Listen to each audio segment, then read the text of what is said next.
Audubon 2456.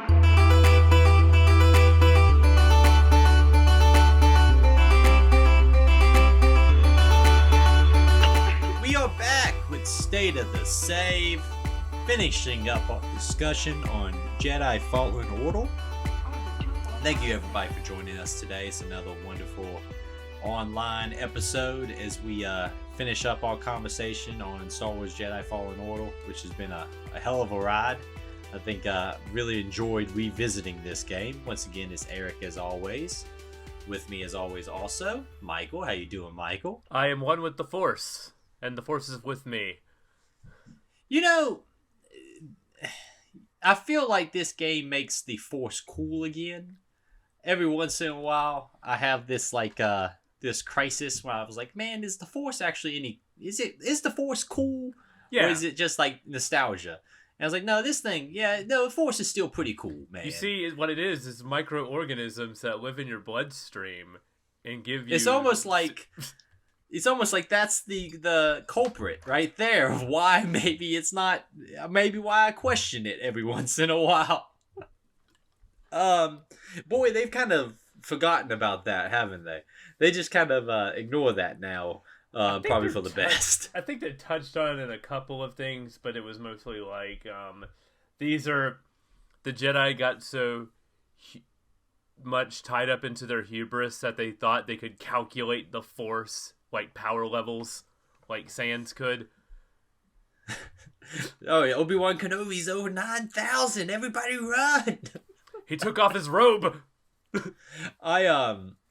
I think that's like the best way to do it is like just turn it into like a plot point. It was like, oh yeah, they were so arrogant they thought they could count it.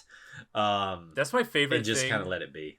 That they've done in the new extended universe is they took things that was like, that's a little bit weird, let's give it a reason. Like the entire Death Star having like one fatal flaw that blows up the whole station. And then you watch Rogue One, it's like, it was built there by a rogue scientist who put a flaw in on purpose. So I was like, that stuff's cool. I feel like Rogue One is, in my opinion, the one of the newer movies that holds up the best. Like, I feel like that movie hits the marks that I want to see in a Star Wars movie. It also has... I agree with that because there's no baggage with it. Because even though I talked about the show, I love The Last Jedi, the baggage is I don't like the movie that comes after it. Rogue One is cool on its own, and then Andor, also really good. So, yeah, I've talked about it on this show a lot since we were talking Star Wars on this show for this game. That I just pick and choose what I watch, and Andor is on there. I want to watch it. I feel like that's on my list of things that's going to be up my alley. You would love it. I feel like Star Wars to me pre New Hope, like anything that's like before the episode 4 is like okay with me. I'm kind of excited about it. That's my jam. And when you start getting post episode 6, it's like, oh no, man, we're getting hit or miss here. Like you get the Mandalorian here and there, but then you also get Episode 7, Episode 8, Episode 9. I'll give you Episode 9. And some of Book of Boba Fett, I don't think they knew what to do with that. But I fell off of that because it stopped being a Boba Fett show. Also, I realized that I wanted to learn less about Boba Fett. Yeah, the more it seems like mysterious characters, the less you know about them, the cooler they are. Yeah. Like, it seems like we fall in love with the mystery, but the minute you find out, like, more of everybody their backstories. Everyone liked Boba Fett because he looked cool. I mean, that was the main reason. And the more you saw of him, the less cool he was. It was like, get him, Dad, get him. Yeah, he was some dad dude. It was like, come on, man. Yeah, and then he was like a little kid Boba Fett. Like, let's take all the cool characters and let's see them as kids because that's just what you want in your fiction. But this show is more than just us bitching about Star Wars stuff. This is a video game show at the end of the day. We're going to be talking about what we love about Star Wars, especially with this game. Yeah, and I mean, spoiler for our conversation coming up, but Fallen Order is a very good video game. I am very high coming out of this thing. You talked about last time that it's very back heavy, and that's very true. it's a great game, but story-wise, it takes off here. Yes. At the end is when it, like, okay, hey, well, we're taking off now. It's time to go. There's always been a smart ramp up gameplay wise, but story wise, it feels like this is a story they wanted to tell, but they couldn't figure out how to space it across the entire game because there's a huge gap in character moments from where you leave Baraka and Dathomir, because Dathomir is where you can even start, like when we started with the previous part, that this section really kicks off once Dathomir begins, because that's when it delves into like the themes of the characters. It starts getting really interesting plot wise. There's some very interesting stuff with the Force. I think that's why I'm so excited about Survival, because I kind of feel like the game hits its stride and then ends in some ways, which sounds like a criticism, and I guess you could say it is, but it's more of, oh man, you've added a character that kind of really brings some cool stuff to the crew late. You kind of hit a lot of big story moments late, and instead of giving it time to kind of breathe and have those moments expanded on, the game just kind of ends at that point. We talked about before if we prefer games that start strong and end weak versus end weak but the opposite. Start strong, end weak, or start weak and end strong. And this is a game that starts strong, ends strong. There's not even a gap in the middle. It's a very like strong quality throughout, but it's just like the end of this game is like high and above better than anything else in this thing. So it comes to a point where the game ends right when you really start to love it. If it was a line graph, you would have a massive spike towards the end, and instead of like having a chance to really like even out a little bit and get some more of that experience, it just kind of ends there. It's continuous climb, and then it wraps up and we get credits. Yeah, and I think I have like mixed feelings on that pacing, because in some ways I'm like, okay, hey, that's great, all kill or no filler, you never bring it back down. But then in another way, I feel like it would have been nice to have it maybe happen a couple hours before it actually takes place in the game, so you can let those characters breathe. I'm thinking in particular the character that gets added after Dathomir. Yes. Who I wish I would see more of, because it's an extremely interesting character from a lore point of view and from a character point of view anyway. And she kind of shows up and then she's gone, and that can kind of be a little bit jarring. Let's talk about with Fallen Order. We're getting ahead of ourselves. Yeah, we just really wanted to talk about this today. Yeah. Let's do a quick check-in, though, first. Video games have been happening all over the world. Michael, you've played some stuff, and then we got some news that happened today that we want to talk about. So let's go ahead and jump on in that. What have you been playing? What have you been doing?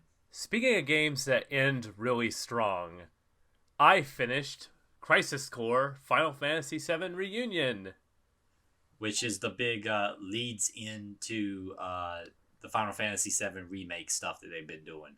Yeah, well, it leads into base Final Fantasy VII remake kind of doing its own thing, but this kind of opens up the door for, I talked about this previously, I won't delve too far into it, the storyline of Zack Fair and how important he is to Cloud.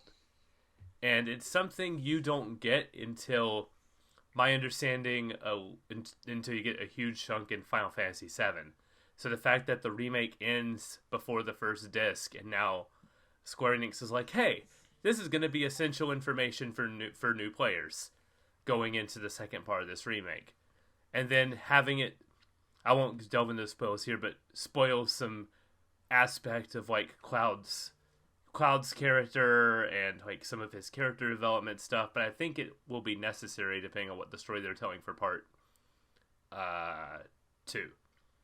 I think that's what I mean when I said leads in. It feels like this will be kind of required reading Yeah. for that whole to get the full experience out of the remakes. And I'm very glad I played it. This is a game that's made up of 3 or 4 fantastic moments, especially the ending. However, the ending of this game is brilliant. It's emotional. It's fantastic. But the game itself doesn't justify that good of an ending. It's a good game. It's fun. The story leading up to everything makes no sense. There's no like weight going into like the finale of that thing. It's just like, oh, this is happening. Where did this come from? Oh, it's over. Okay, now we're in Final Fantasy VII. All right. Would you say that like if you were looking to play this, you're playing you just finished Final Fantasy VII remake. You're excited about part 2. And would it be fair to say that, hey, man, maybe you could catch this on like a YouTube video or something? Or do you think it's actually worth playing all the way through? That's a good question. Streaming it, I'm glad I played it. You could probably get the same impact by watching someone who knows Final Fantasy VII in and out kind of like play this thing through, because they might be able to better explain what the hell is going on with some of this stuff. All right, so we got, not to delve too into spoilers, there's this super soldier named Genesis. Genesis has a bunch of copies and everything, but more soldiers are going to be a part of Genesis. And then he is very obsessed with this play called Loveless. So every time you see him, he starts reciting soliloquies from this play that you have no basis of knowledge for. And but like I wonder if these are things he fights Sephiroth in VR, so that's really cool. So, and yeah, so yeah, it might be a situation where you can just get something out of it for just checking it out, hitting the highlights on YouTube or something, and then be ready for part 2. Because I mean, obviously they feel like it's important because they did the walk to release this, but yeah, it does kind of seem like maybe not required playthrough, like I had said before. But there is some aspects from the story that are enhanced by physically playing it. But to talk about those would be massive spoilers that I don't want to get into. I'll talk to you off mic about this, Eric, because there's some stuff that I really want to talk about this game that is really well done. But yeah, watching a streamer that you really like playing this is another good option for it. It's really short. I finished this in 11 or 12 hours, which is a breeze for a Final Fantasy game. I'm about to say that's a sprint right there. You know, usually you're in it for a good chunk of time. Remake took me, which is a small chunk of Final Fantasy VII, 35 hours, which is just as long as the original game. That's like average. So. That's like average. You know, modern day RPG. I guess is the best way of putting it. I want my RPGs. Like, give me a good 30 hours of me being like fully entertained the entire way through. Once we hit the 40 and 50 mark, I better be enjoying the experience, because the minute it dips, I'm out after that time commitment. I feel like also there's the intimidation factor. Oh yeah, of like knowing you're getting into a 50 to 70 hour or whatever RPG. It's like the commitment level is so different, where it's like, man, am I ready to put my video game timing entirely into this thing, or have it drag out over 4 or 5 years, you know? Yes.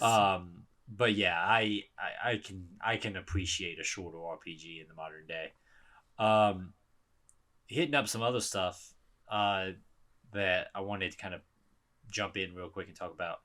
I've been talking about cleaning up my backlog, and I apparently just like on Saturday, that was the day where that happened, because I finished like 4 or 5 games on one day. That's a good day. Those are the best days. I finished Fallen Order, obviously, for the show. I finally sat down and finished Guardians of the Galaxy, the Square Enix game. I thought you would finish that, because you were at the very end of that thing. Yeah, I talked to you about it. Yeah, and it's a great game. I don't like the combat in that game. Everything else around the combat is fun. I'm glad that I have finished it.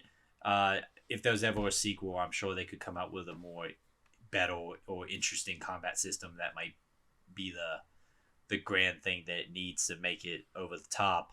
That's fair. Also finished my playthrough of Warhammer Space Marine in anticipation of Warhammer Space Marine 2 that comes out this year. Very, very excited about that. We could talk about that for 2 hours, but I'm not going to.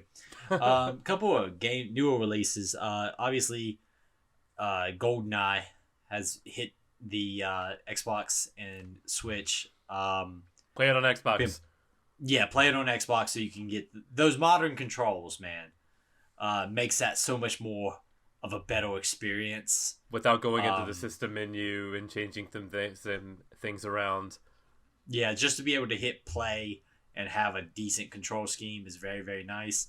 There's been a lot of talk about among people I know and like I've seen on like the TikTok and stuff like that of people not being super like enthusiastic about how Goldeneye holds up. And I'm having a blast. Yeah, I don't see it. It's fun. It's great. I'm playing on the, I guess what's the equivalent of medium secret agent or whatever, which gives me the just enough objectives that I want. And yeah, man, I'm about halfway through that thing. That thing's great. I don't know what these people are talking about. It holds up pretty well. I just finished the first surface mission, the first mission in the snow, and I was having a great time. Oh yeah, I think it holds up great. There's occasional objectives that are a little bit obscure. I had to look up a couple of things going, what am I supposed to do here? There's a couple that don't give you a ton of like detail into exactly what you're even supposed to be doing, but that's okay. I mean, it's an older game that sometimes you run into that. But yeah, I don't quite understand the hate that I've seen. Some people feel like it's not holding up. I think it holds up pretty damn well. Also, speaking of games that hold up pretty damn well, Age of Empires 2. I guess Definitive Edition is what they're calling this. Yeah, Age of Empires 2 is a great video game. I remember playing Age of Empires on my very crappy PC that we had. One of the first PCs we ever had Age of Empires on it. And it is a great way to lose 4 hours and still lose. I've won my first couple of campaigns in that game. I got a little bit cocky, and then I lost a 3.5 hour campaign the next time, and boy, is that deflating. But Age of Empires is a great game. I don't know if you have any experience with that franchise at all. I actually kind of do. My first foray into real-time strategy, I went to a friend's house of mine with no basis of real-time strategy, so I didn't know how to build units, and he just told me to play blind, so I sent all the villagers in to attack a city, so that's how it went. Imagine that did not go well. I was just trying. I remember just trying to make him mad, but not learning the game and actively being hostile towards it. I remember not grasping how to progress in the ages, so I just like would stay in that primitive age, Bronze Age, send, baby. Tons of militia to fight guys who already got knights and chariots and stuff, and it's just me with my little militia army as a kid. But Age of Empires is a great video game. It's a great RTS. I don't play a lot of real-time strategy games, but the ones that I enjoy, I passionately enjoy. Like, I remember caring very deeply about Battle for Middle-earth 2, and getting into what were almost like 6-hour fights with a friend of mine, to the point that our entire friend group would just abandon us at his house, and it would just be the two of us continuing to try to break each other's lines in Battle of Middle-earth 2. But it feels good to get back into a good RTS. It's been really fun. I very much highly enjoy it. And also, it's a good console port of an RTS. That's what I was wondering. Have it figured out it's actually pretty user friendly. They did a lot of smart stuff with tying units to the D-pad. Is there an all units button? It doesn't say it like in Halo Wars.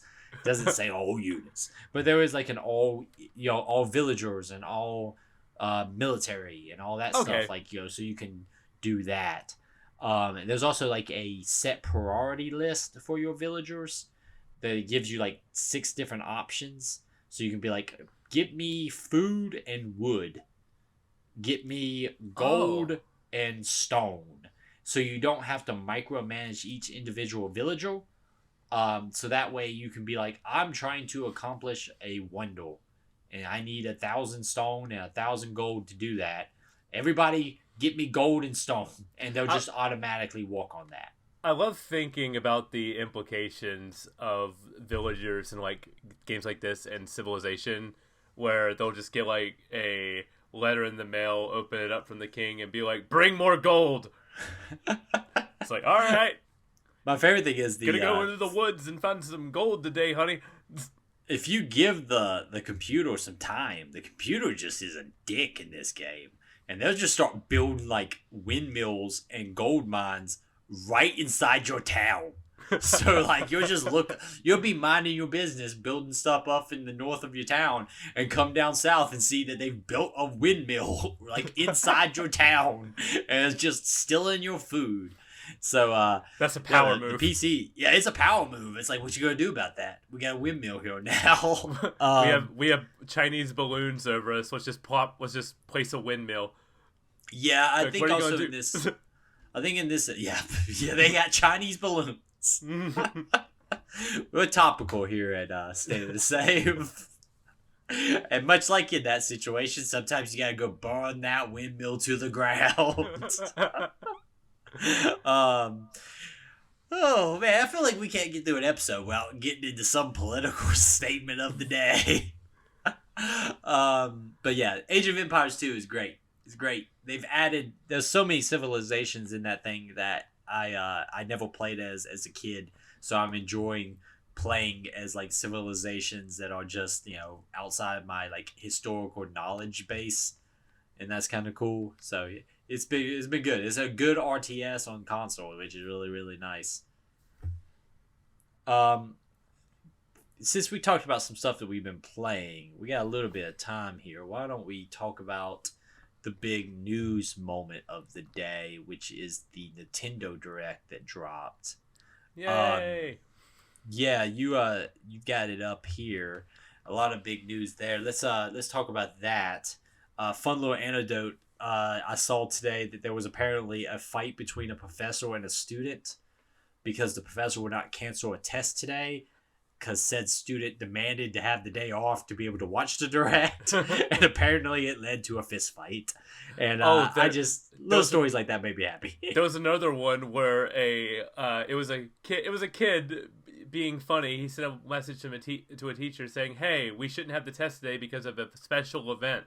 So did not elaborate what it was. So the teacher said into the police, who are going to have security there the next day, because they thought they were investigating it as a bomb threat, but they taught the kids like, "Nah, I made a stupid joke. I just wanted to watch the Nintendo Direct, man." It's kind of a funny joke. These are like Super Bowl events for video game enthusiasts. Like everybody live en masse. Everyone has someone they text about announcements. I think also it's fun because it's a surprise, right? Like we found out about it yesterday. Because like it really is, because there's every time you're like, what game's going to be announced, and then Shadow dropped, what's coming out 2 months from now, what's going to be announced for years from now. You never know what you're going to get. It's always a lot of fun. Sometimes you're going to go in going, man, there's nothing for me. But you watch a stream and then you have someone who's very enthusiastic about everything. So I feel like also it's like wild because Nintendo has a bunch of like eclectic stuff. So everything's going to speak to different people on different levels. So with every Direct, you're going to either be extremely excited or you're going to be like, man, but it's not even like a bad disappointment. It just feels like your team lost. You're like, man, we'll get them next time. Next time we'll have an F-Zero. Yeah, F-Zero's the Cleveland Browns of video game fans. So like one day will be our season. I think it's the Cleveland Browns of video game fans for you in particular. Ride or die. Yeah. I will say that there was some really interesting stuff dropped here. So let's hit some highlights real quick. Tears of the Kingdom got a new trailer. This was the last one. I wasn't in on this because I'm like, you already got me. I don't need to see any more of this game. It looks cool, but I'm going to get it day one. Even if it is... Did you hear the news that this is going to be... It's rumored because it showed up on the eShop and then was immediately down that it's going to be Nintendo's first $70 game. That doesn't surprise me. It like, seems inevitable at this point. I'm like, of all the ones, okay, all right, you got me. I go hit or miss on that. Like, I have a hard time being super angry about price increases because, one, video games are very expensive to make. This Two, feels long overdue. They go on sale constantly. Yeah. Unless you're Nintendo. Unless you're Nintendo, yeah, which they are the ones who hang out. And three, there's so many different options like Game Pass and stuff like that where you're getting games for a fee a month, instead of paying individually, that I feel I have a little bit of a hard time being super angry about it. Yeah. Advanced Wars 1 and 2 Reboot Camp, the game that was canceled because of the conflict in Ukraine, well, delayed because of the conflict in Ukraine, is finally coming out in April after a year. The Game Boy and Game Boy Advance is coming to Nintendo Switch Online. Game Boy for regular members, Game Boy Advance for everybody who's a expansion pass member like me. If you pay way too much money for things, congratulations. That was I jumped off when the expansion pass stuff happened, and damn it, the Game Boy Advance lineup is what's appealing to me. I mean, just some that, good stuff there, man. We got WarioWare. We got Kuru Kurin. Very excited for that.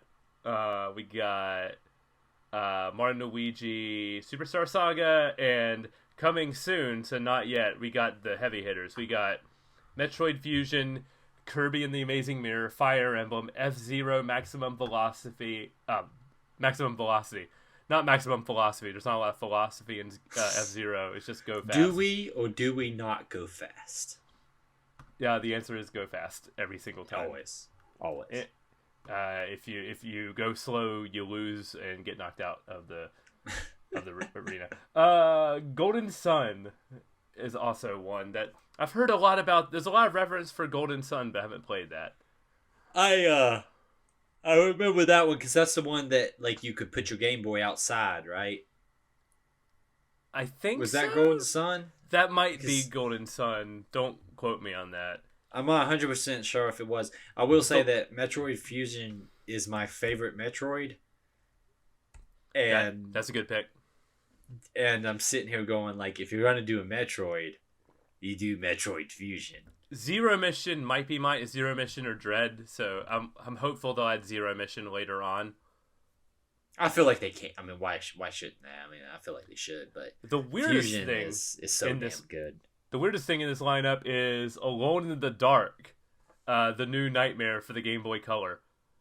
It says that's what I want, though. Yeah, give me weird tank control survival horror on a Game Boy, please. Like, I cannot wait to play this. And did you ever play the Resident Evil on Game Boy? Nah, that was a prototype, but I know I would have a lot of fun with that.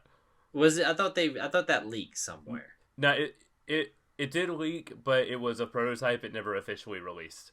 Okay, because I've seen playthroughs of it or playing of it. Yeah, that's kind of the stuff I want to see, because that's like the level of weirdness I want.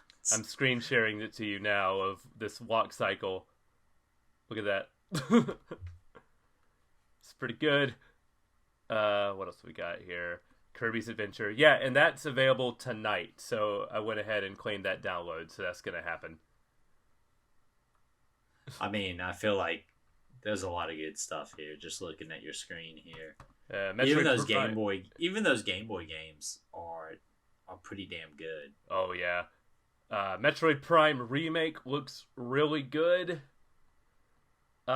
Decent price. I looked that up before the show, and that one's about $40. I looked at my wife and I was like, Nintendo's gonna make me pay $60 for this, aren't they? She went, yep.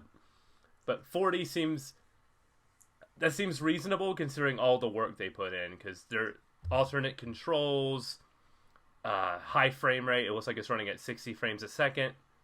So I feel like, especially for it just being the first of the Prime series, $40 is very fair. considering this is a full remake of it, if you were going to, it looks damn good.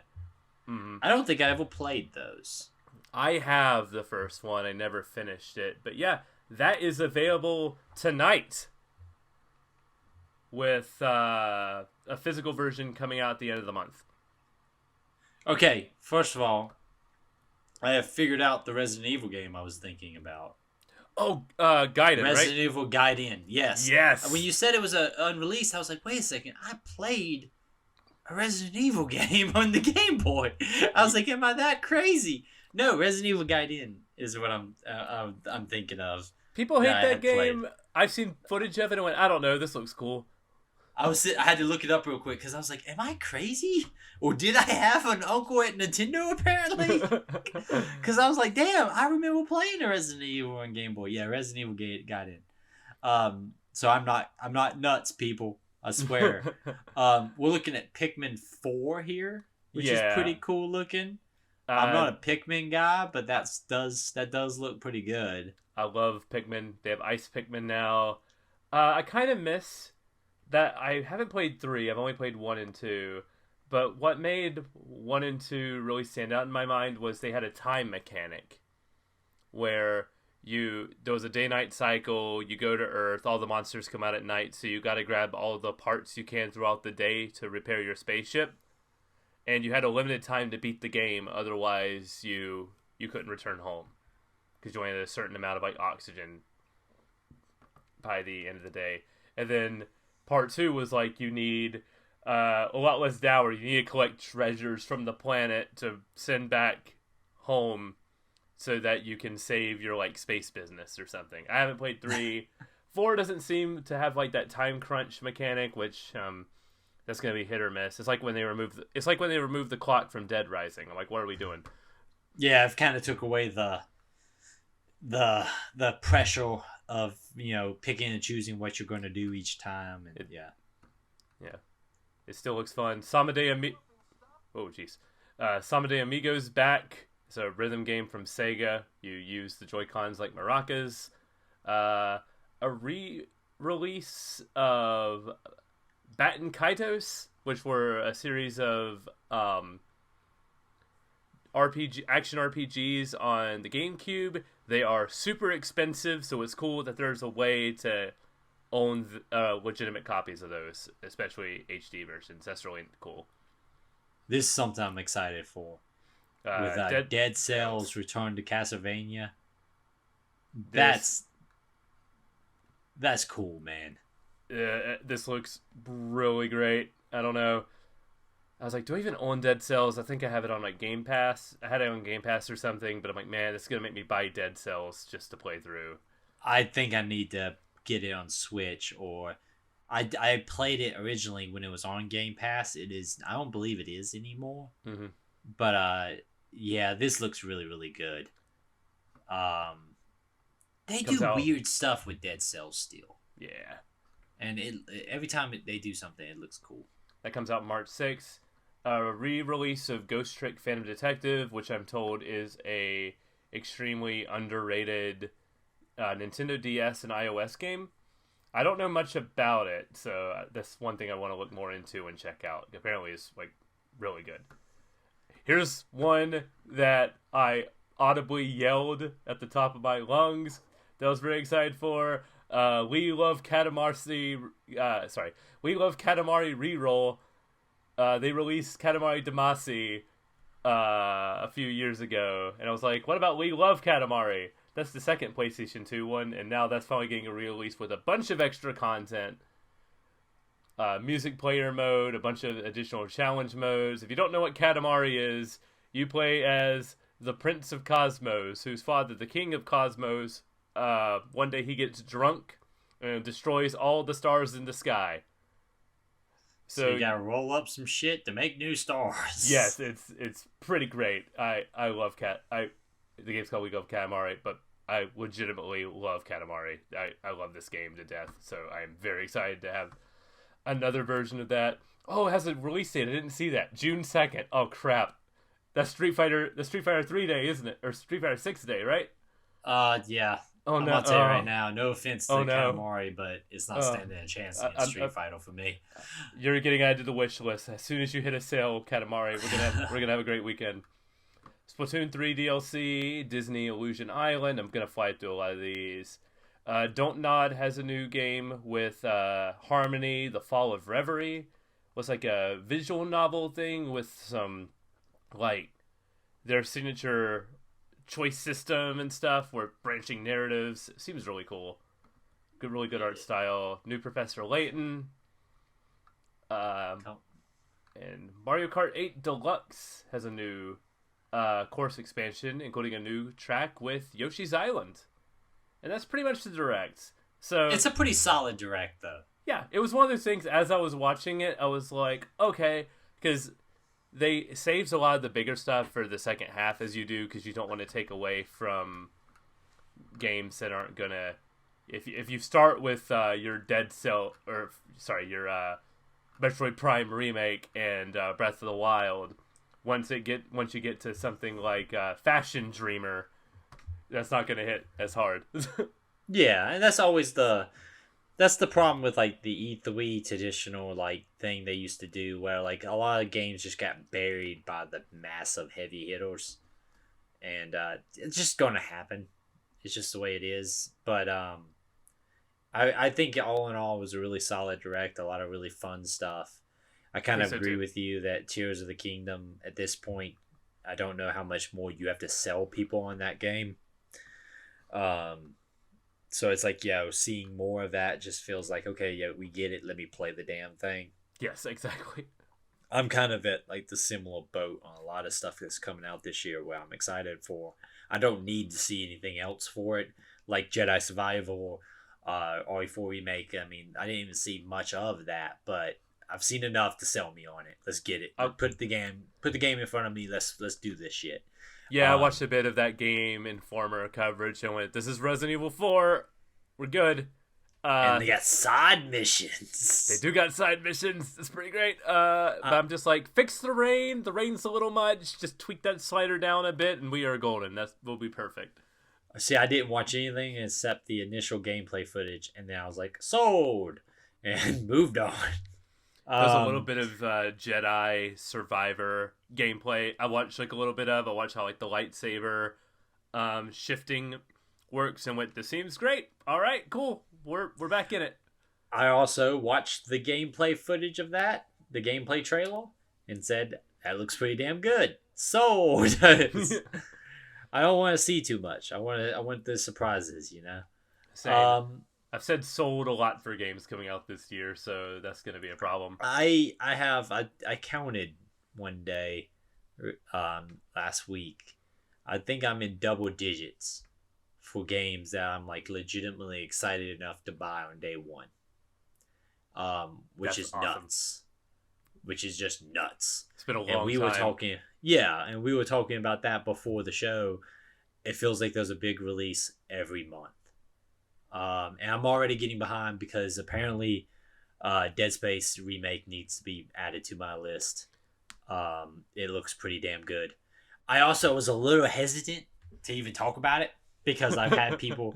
I had a friend of mine who had mentioned that he was excited for it, who's a big Dead Space guy, and was angry about our placement on the list. And I was like, oh yeah, that does look really good. He goes, I want to fucking hear it. You apparently hate Dead Space. I said, I don't hate Dead Space. The list is very top heavy. It's not my fault that Dead Space is low on the list. I have a lot of top heavy games on the damn list. But so I was like, I've been kind of quiet. Like, I feel like I can't be excited for it without somebody talking shit to me about it. It's not our fault we played 16 games that are objectively better than Dead Space. It just sort of it just happens. We're playing some of the best games of all time. I'm sorry.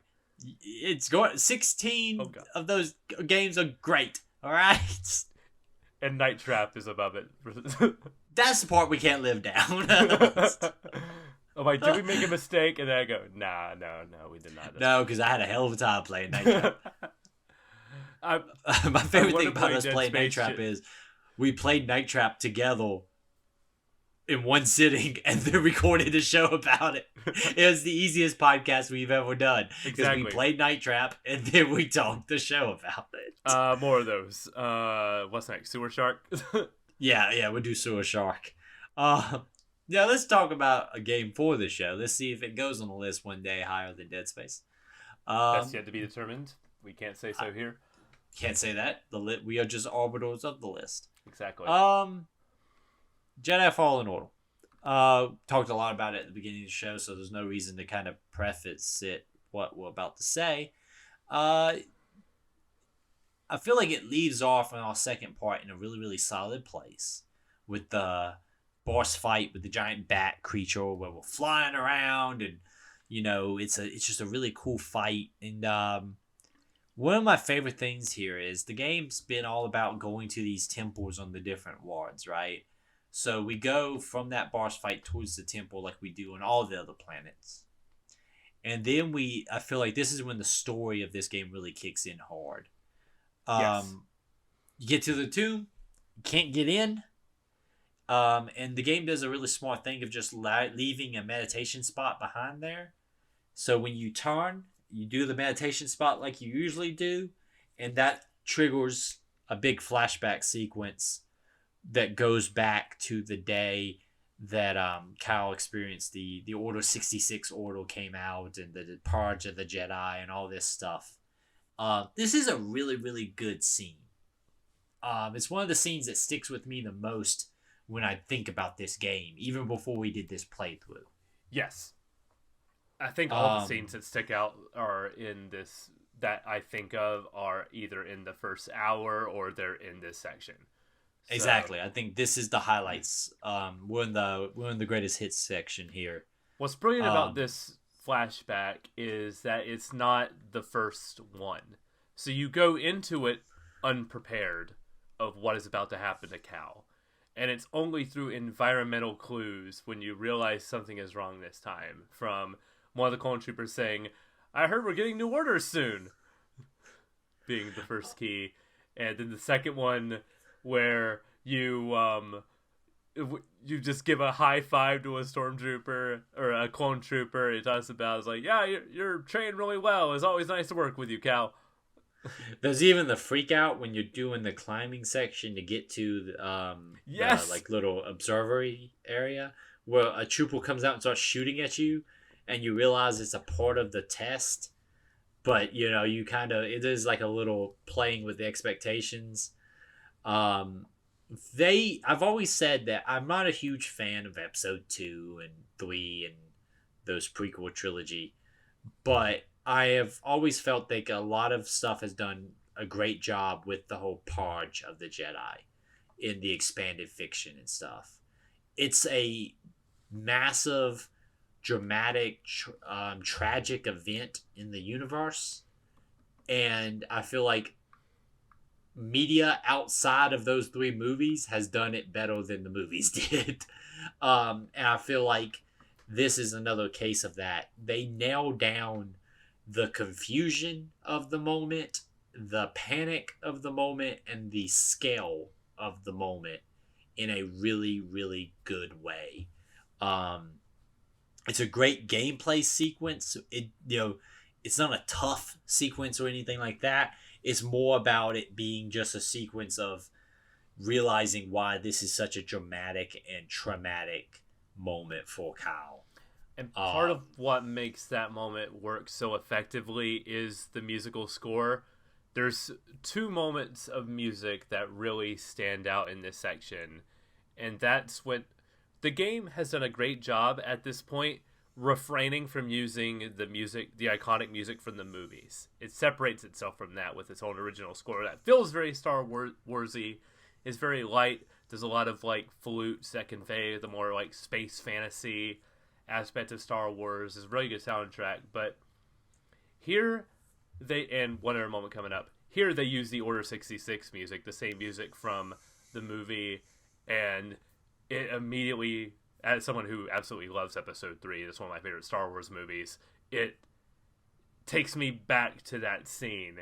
It's nostalgia done right, because it's tying it to a very tragic moment from those movies as you're like crawling through the ducts and seeing like the just chaos unfold underneath as they're like, as you feel like you're being like absolutely hunted down. It's so good. One of my favorite things is also it shows the competence of his master. Jaro like, was a badass. Yeah, like the fact that in the movies and stuff, you see a lot of Jedi get killed just because like they're just standing there minding their own business, and a trooper, double taps them in the head and calls it a day. My favorite bit in that is where the Jedi is running, and then all the troopers just stop. Yeah, and he keeps running, and then gun him down on his back. It's so good. You realize how like there's no anticipation for this, so like everyone's easy targets. But my favorite scene about that is like the order comes in, and before the trooper can even lift his gun, he puts a lightsaber in his chest. Like there's no hesitation to him, and you realize that that's the model that Cal is living up to that point, right? Like he's such a larger than life figure that though it makes it even easier for Cal to feel like he'll never live up to that. Yeah. And the way he does die, getting Cal out, and also, the way he dies, you can see why his presence would be difficult for him to overcome. His master literally died in his arms. Cal feels like he didn't do enough to save him. Help. Yeah, exactly. Also, Jaro is he's a very interesting Jedi Master. You don't see a lot of him. A lot of Jedi Masters like him. He's tough. He's very warlike. Yeah, he's very, because he's training a Padawan during the Clone Wars, so it makes sense that he would be more of the commanding type.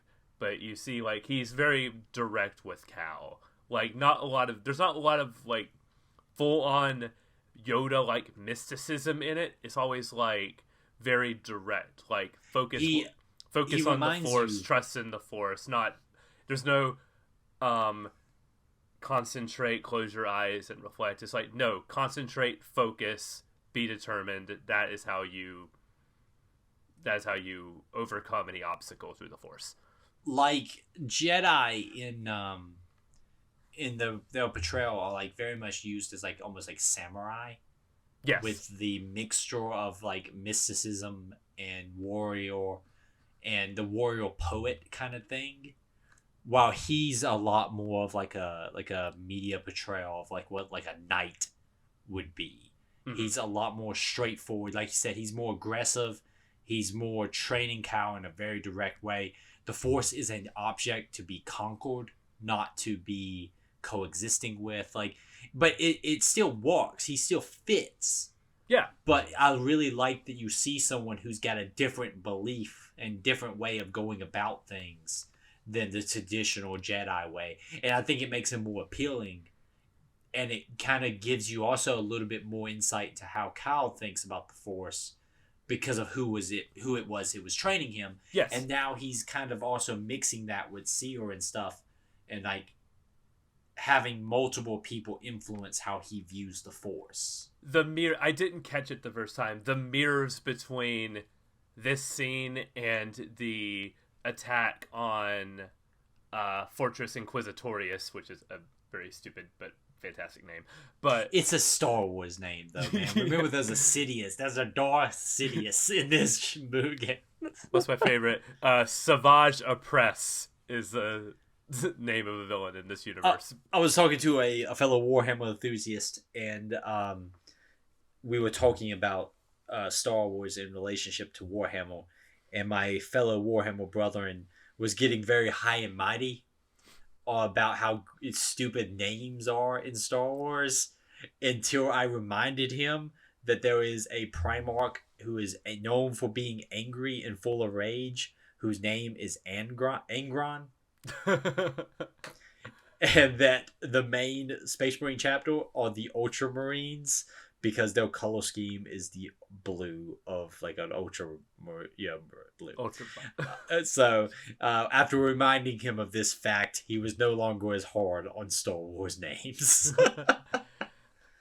Yeah, going back to it, there's a parallel between Jaro and Seer where they do the same shot of them fighting in a hallway and compare it. I never caught this the first time playing it, but this time, like, I really focused on their fighting styles.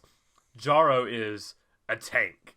He's aggressive, knocking dudes like with like the blunt of his saber. He uses Seer does too at this point, but the double blade saber was always like sort of more or less frowned upon by the Jedi because they saw it as like a not weapon of defense. That was more of an attacking weapon, and he uses that as an attacking weapon. My God, he chews through people. It's I mean, so great.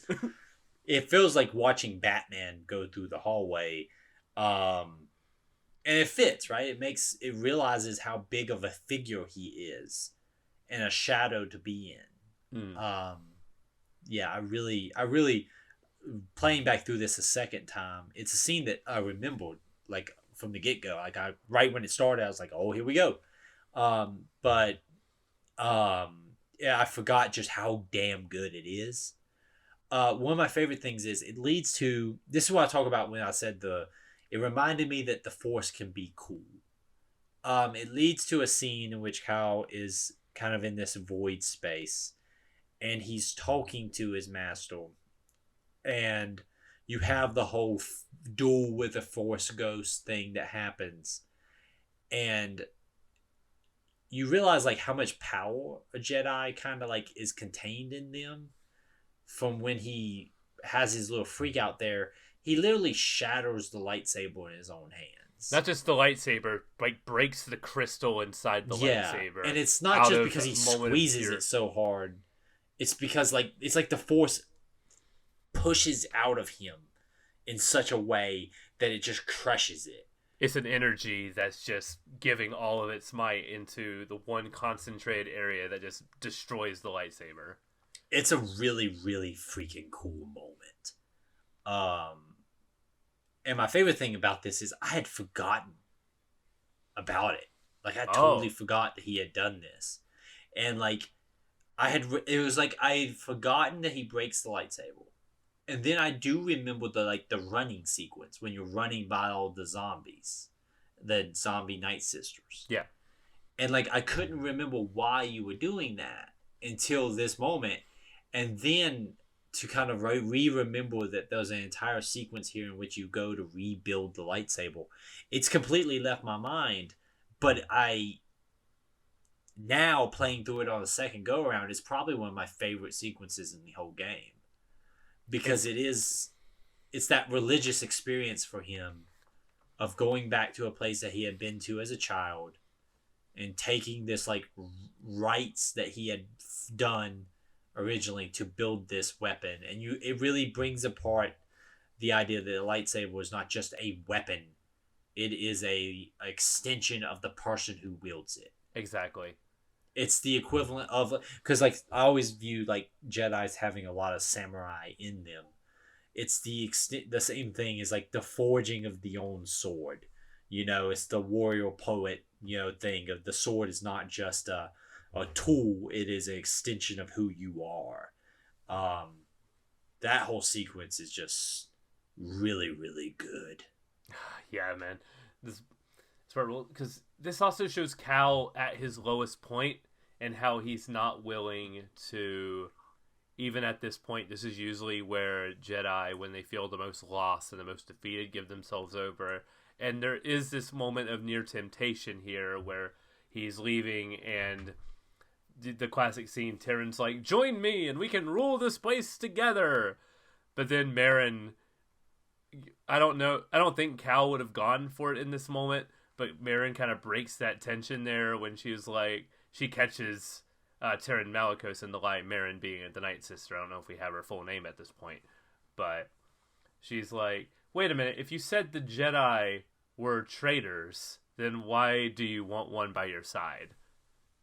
That whole sequence is really good, especially if you pay attention to the Force echoes that lead up to this. It really kind of tells more of that story in those, that like how he's been subtly walking his way into their society. But it's a really cool moment too, because it's very much like using like a story from like religious like stories. It's like Lucifer temptation on the mountain thing that happens in like Christian belief, which is the belief that like him tempting him at that lowest moment, like, oh, nothing you've done has worked.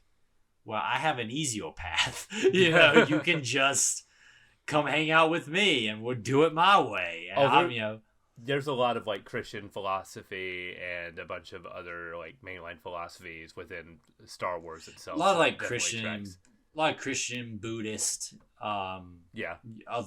Buddhist and stuff like that is very high. I forget the name of is it Tave? I don't want to offend anybody's religion or anything, but there's another it's like a Eastern Asian belief system that plays heavily into like that whole idea that the Force kind of plays off of. It is an interesting mix of the Jedi are an interesting mix of like Eastern philosophy and Western philosophy. They take aspects from like the physical side and the spiritual side from both and combine them, and that's what makes it so fascinating is those real world parallels. Yeah. I very much like going back to we get the sequence where Cal has to rebuild the lightsaber and the path to do so. It's a break from the combat of the game. There's no combat for the bulk of this. It's just traversal. It's great because the platforming in this game is amazing. Some really actually good puzzles here. I think there was a sequence with the light and trying to melt some ice. Yes. That is a good version of what they tried to do with burning the vines in the beginning of the game. Like they do, it's kind of similar, but it's better. Like it's done more properly. Fun fact: this puzzle and this whole room is in the Clone Wars cartoon. Well, yeah, but it makes sense though because it's directly references as this is like where younglings and Padawans go to do the process of making their lightsaber, and you pick up Force ghosts of other Jedi masters and stuff taking their Padawans to go build a lightsaber. So it's as a path, and Cal even mentions that he did this. He was here. Mm-hmm. Yoda takes the Padawans on a field trip to build their lightsaber. Yeah, I like that. One of my favorite things also about and the tragedy of it is the concept that Jedi are born and raised from children basically, which is a science fiction trope in a lot of things, but it allows you to play with this idea that at the peak of the Jedi Order, there was all these rituals and traditions that are sacred to them, and now Cal is kind of doing he's the last one following those traditions. It really makes him feel lonely, to be one of the last ones to remember coming here and building a lightsaber and following those beliefs. He's a member of a dying breed, and that I feel like in this kind of moments it really hammers that home, what that feels like for him. And even though the journey to Ilum for them is a personal journey, they were never alone when they did it originally. They always arrived in groups. Cal's making this journey by himself, and he has a moment where he feels truly alone, where he has that moment of PTSD, and he shatters the crystal. Yeah. And then BD his memory unlocks, and he plays the final message from Cordova, which gives him hope. And what I like about that too is Cordova almost is a reminder of him not being alone. Here is a voice of that past, of the Order, and of his somebody who he can recognize, and it's like that even in his darkest moment, the memories and things like that are still there for him. It's a really, really good. Remember in episode 4 of A New Hope, there's a great line that Han Solo does when he describes the Jedi, they're a kooky religion that it's so passive and flippant towards them. Hokey religion and ancient weapons. Yeah, and one of my favorite things about that is you are seeing it already start that like the memory of the Jedi and their ways and how they did things and how they performed their rituals and stuff like that is already fading. And that feeling of Cal sitting alone in the cave, it just really gets across that like the last people to carry the flame. It's a beautiful kind of moment. And one of my, like I said, it's one of my favorite moments in this game. And I forgot about it here. And replaying it, I was like once we got to the planet, my memory unlocked like many things that when you replay something, it's like, oh, I remember it now. But yeah, it's one of my favorite moments in this game. I love this whole section. Did you hold it up to the light and you pick your lightsaber color? What color I had to did do you a choose? new one. I was playing originally with orange because I was playing like with the New Game Plus stuff, so I had my unlocks. So this time I switched it to blue. So I did switch the lights. I felt like I needed to choose a different color to, get across the fact that it's a new blade. That's what I did. I jump around with some of the colors to like match like the environment of the planet, but once I reached this point, I stuck with indigo. Indigo's a good color. Yeah. Good mix of like the purple and blue. It looks great in the light, symbolizing the meaning of the saber is pretty similar to green. It's like the more spiritual Jedi, but it has like purple Jedi users are some of the more like aggressive Jedi users too. So it has like a combination of like the aggressive fighting stance with like the philosophy of like what makes like blue and green sabers so special. So what's the one saber color you don't use? The one I don't use, yellow. I'm not a big fan of yellow. Oh, see, mine's red. I just can't do it. Oh, no, I can't give them red. Yeah, I can't give them red. The fact that you even can feels weird. I mean, because you get it with the Inquisitor Cal outfit, but... Yeah, I know, but I can't give Cal a red lightsaber. It feels wrong, yeah. Yeah, red is for Sith. But one thing I do like is, the Empire finds you here, and it's that violation of a sacred place. But they don't even come all at once. You see throughout the temple, you see their scout droid, so it's their first hint of them here. So that's a very good way of doing it versus they're suddenly here. Yeah, hints that they're there. And I do like the fight on your way out, because to me it feels very like vindictive. Like you people don't belong here. Like this is a sacred place, and I am going to chop down every stormtrooper here. It just feels like you can kind of feel righteous rage in that moment. They don't give any of the strong enemies like the purge troopers here. It's all those weak, like low level stormtroopers that you can just mow through.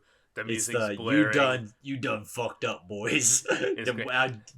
Yeah, it's so good. The environment's really great here because you have that Imperial trench that they're starting to build, which, if you know Episode 7, that is... this was like the key hint that Starkiller base from Episode 7 was Ilum, so they eventually took the planet from the Jedi and its like Kyber core and turned it into a super weapon for like the First Order Empire extension thing. So just seeing the trench is like a cool visual because it further represents like they're taking something sacred and using it for strictly military purposes and control of the galaxy, which is the exact opposite of like Jedi philosophy. So, it takes away the spiritual warrior, right, of a Jedi. Yes. This seeks peace but will fight to make it, to defend it, a defensive force, and it turns it into a aggressive, offensive, fascist force in the Empire. And it's a cool moment. It's one of the few like ties to Episode 7, 8, 9 that I really, really dig here. That I like that it's referencing that. It's really, really cool. Yeah. So you make your way back to the Mantis here. There's not a whole lot of stories up here. You do fight 2 ATSTs this time, which is cool. Yeah, I can tear those guys up now. You feel so powerful at the end of this game. Oh, you also can have the extension now where you can break your lightsaber and do a 2 bladed move on It's it. like a guard break, basically. Yeah, awesome. It's a great guard It's break. really good. It's great. Yeah, it feels so cool. They're Especially expanding for like it. the scout troopers and stuff. Like you Oh, tear yeah. through them with that stuff. They're expanding it to a full saber style in the next game to be like your fast style, which I'm very interested in. It seems like the next game is kind of leaning into like I don't know if you played Devil May Cry 3, but like they had like styles and stances. It looks like they're kind of doing something like that with the different sabers, like different sabers being different kinds of things. Yeah, Which they kind of do that here, where like the double blade is like crowd control, and the single blade is like it's like dueling kind of thing. I thought of the first Witcher game, strong style, fast style, group style, but in that game you just click left mouse to do anything. So Yeah. I'm looking forward to that remake. You return to Dathomir to go into the temple. I didn't. I took a personal journey with Cal first. I went to the Venator wreckage because where I was thinking Cal to go immediate right in there after Ilum makes sense, but I was like, I want him to also wanted to do some upgrades, but I justify it story wise. Like I want Cal to confront what happened to him through Order 66. So in my mind that was the point of the story, to go to the Venator wreckage, learn about the Jedi there who got betrayed by her clones and was killed. And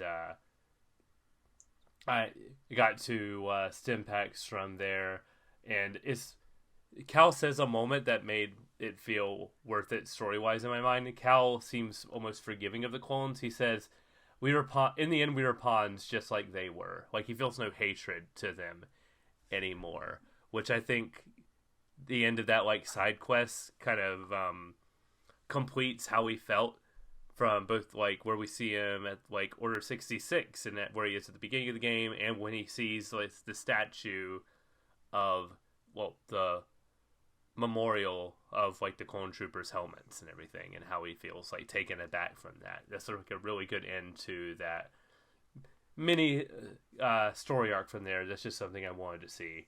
No, I played through it the first time I played this game. I did not do it this time just because of time concerns. But, Gotcha. But no, it's very much worth doing. Even hunting down just like the Force echoes in this game usually are always rewarding.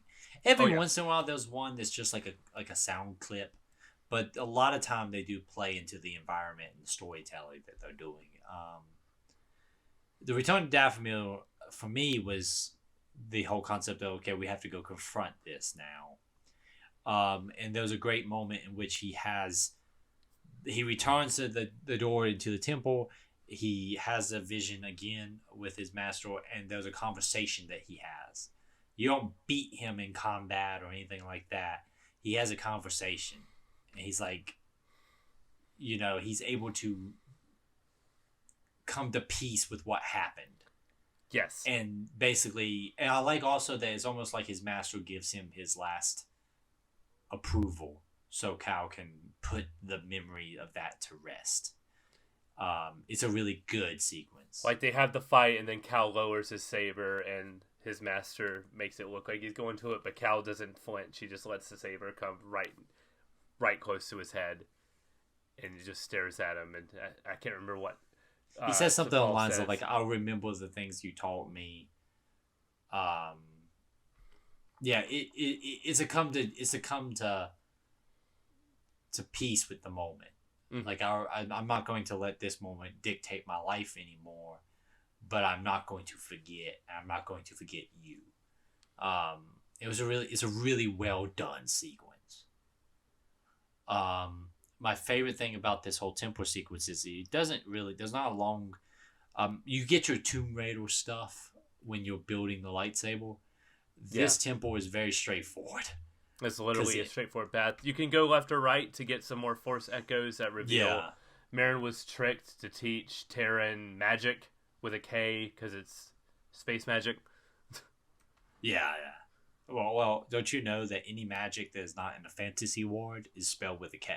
Ah, got it. It's like how combat in a world outside of outside the mortal realms, combat is spelled with a K. Yeah. This is very important. And hello, welcome to State of the Save's English class today, where we teach you how to properly spell combat.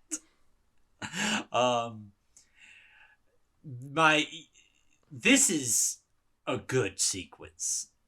Like I said, this whole my favorite thing is too, Cal comes into this having conquered his doubt and put himself back on footing for what he needs to do, and he encounters someone who failed. Right? He fell. When the purge happened, he fell to despair and hopelessness and all these things. And it's such a cool dichotomy between the two of them. Cal doesn't become a Jedi when he's knighted by Seer. That's a powerful moment. Cal becomes a Jedi when he walks in the room to fight Terran. Yes, because Terran represents everything that could have happened to him. Mm-hmm. And he conquers it.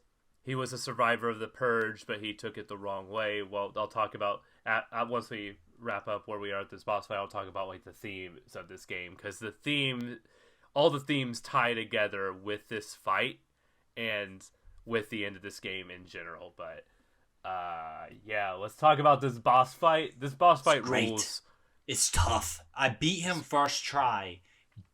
This is the second big boss fight. The other one was against the bat creature, where like I had like a minuscule amount of health left. Like if you breathed on me too hard, Cal was going down. But I barely beat him. This is a great fight, man. Dude, I love this fight so much. It's cinematic. Just all of his moves. He's throwing pieces of the environment at you, like doing the wave, throwing rocks, doing like the fact that this is the first boss fight where your force moves don't work on him, because he's also very strong with the force. So I like that it kind of implied that Night Sister was like a strong physical fighter, but kind of weak in the force because she doesn't really do that much often. But Terran's a different beast entirely. He will come at you with one saber while he has the other saber just floating there, and then in the middle of the combo he'll just like grab it with the force and just sling it at you. Yeah. He is the culmination. He's so casual with it. Like, you can feel how powerful he is because of that casual nature he has. Nothing feels forced, which makes him so much more dangerous feeling. Because it's like Cal's still like having to, put effort into using the force. He's just wielding it like it's no big deal. I took a lot of pictures with the photo mode of this fight. Just because the environment and everything looks so good, and just I got a really classic good shot. Star Wars fight. Oh, it's so good. The music's going strong. At the halfway point, Marin will get in there and like open him up mid combo with some blows, where you can get in there and just knock out like a piece of his health. This is my best fight. I think I just like mano a mano fights in games. Where I think I think you're right. I think that the ideal way to do a boss, right, is to have a big knockout, drag out fight like this. Not only that, but he's not like a Metal Gear fight where they're throwing in new mechanics at you that you have to learn. Like, you don't have to learn this all of a sudden melee combat system that you barely used to now full effect, or like operate a sword. He is the escalation of everything you know up to this point of the game. Will throw moves at you that you can't block, but you have to dodge. You have all the other bosses had that too, where you had moves that you parried versus dodge versus like break through, guard, and everything. But he's doing it and changing it up in a rhythmic pattern. We'll find a more chaotic version of that with our final boss with Trilla, but he's the more precise version of this, where he's your exam prep before you go in for the final test. Like, if you can't beat Terran, if you're struggling with Terran, you're gonna have a really bad time with Trilla. Trilla is everything Terran is, but faster and hitting harder. Yes. Like, Trilla knocks your health bar down quick. Like, there's a couple of her moves that are just devastating. He's got a little bit less damage output, but he is still giving you all the same tricks. This is a great fight. It's so great. The ending of it is great when she buries him in the stone. That's some baller stuff right there, man. Like the fact you don't even kill him outright. You bury him in the earth. And I forget the line she says. It's like something like you'll Dathomir will be your grave. Yeah, Dathomir will be your grave, and buries him. It's good, man. It was such a badass line. I had to write it down because I went, yes, that's it. I want to talk about her. We talked about her at the front of the show. She's such a great character.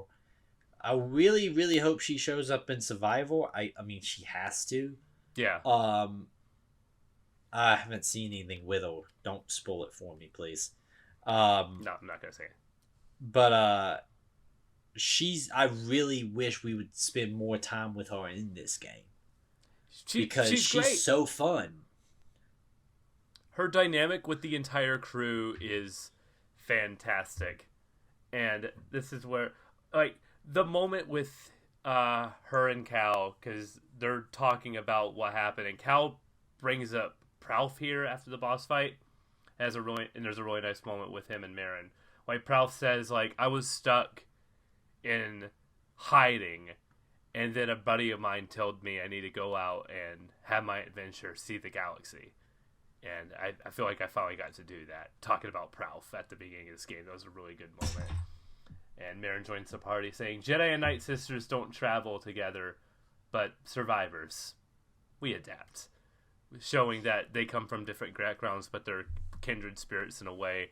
Him and Marin are much more alike each other, despite completely different backgrounds, than Terran and Cal, which had the same background, but had different things happen to them as a result of that trauma. Which, this is where I want to talk about, I have this in bold here, this is where I want to talk about the major theme of this game, which is overcoming your trauma. All the major characters have a trauma that they either overcome or they are consumed by. Cal starts the game consumed by what happened to him with Order 66, but he spends the game going on a journey to overcome that.